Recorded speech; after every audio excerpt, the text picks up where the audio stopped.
El vestit nou de l'emperador. Fa molts i molts anys, en un país molt llunyà, governava un emperador. Ja sabeu que un emperador és com un rei. Doncs bé, resulta que aquest emperador era molt i molt presumit. Estrenava un vestit nou cada dia. Però, a part de ser molt presumit, era, com us ho puc dir, una mica ximple.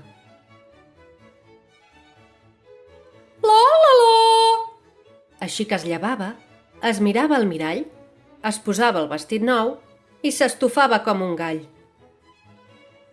Soc tan guapo! És que cada cop que em miro al mirall m'agrado més i més.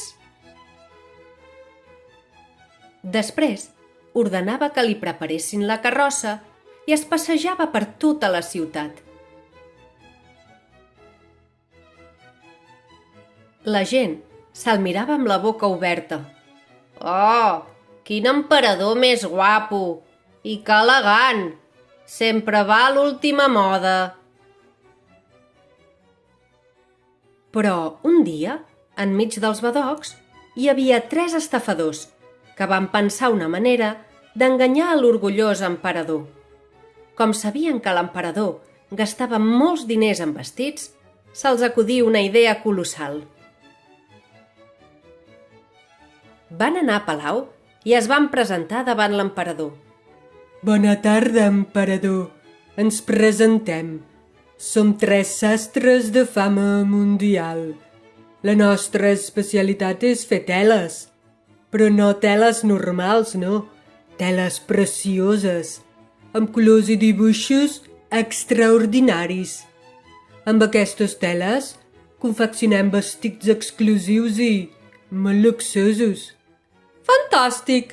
Esteu contractats! Va dir l'emperador sense pensar-s'ho gaire.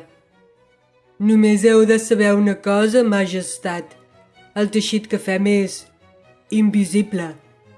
Només el veu la gent intel·ligent. D'acord, va dir l'emperador. Aquí teniu una bossa amb tot l'or que us cal per fer aquesta meravellosa tela. Feu-me un vestit únic i que ningú se'n pugui comparar. Els 3 sastres mentiders agafaren els diners i anaren al taller del palau. Muntaren els telers per fer veure que treballaven, però en realitat feien el gandul tot el sant dia.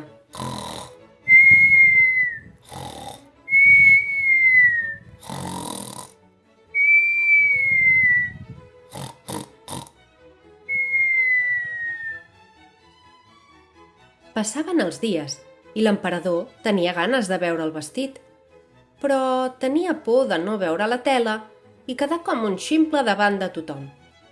Així que pensà que seria millor que primer hi anessin els seus 2 ministres.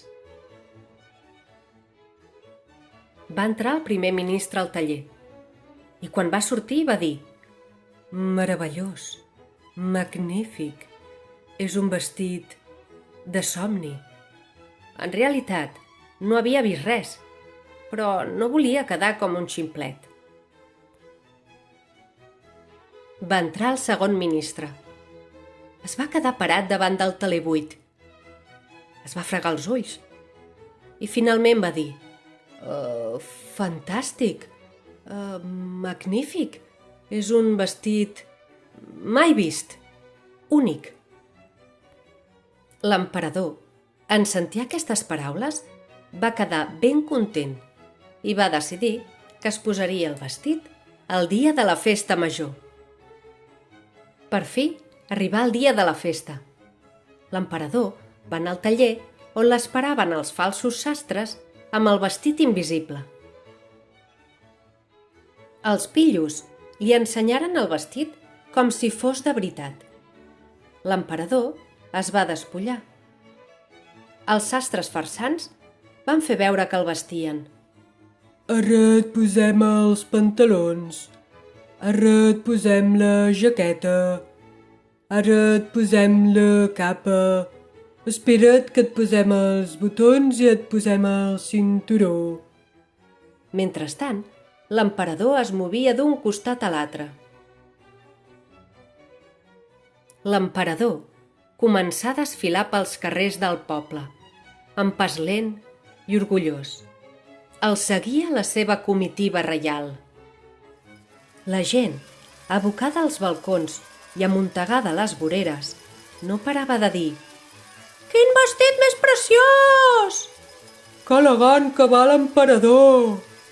Quina cua més esplèndida! Visca!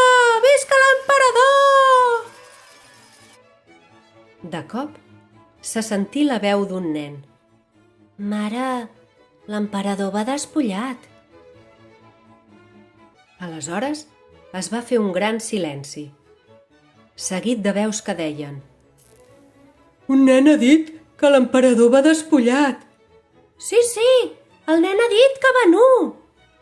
És veritat. I els nens no diuen mentides.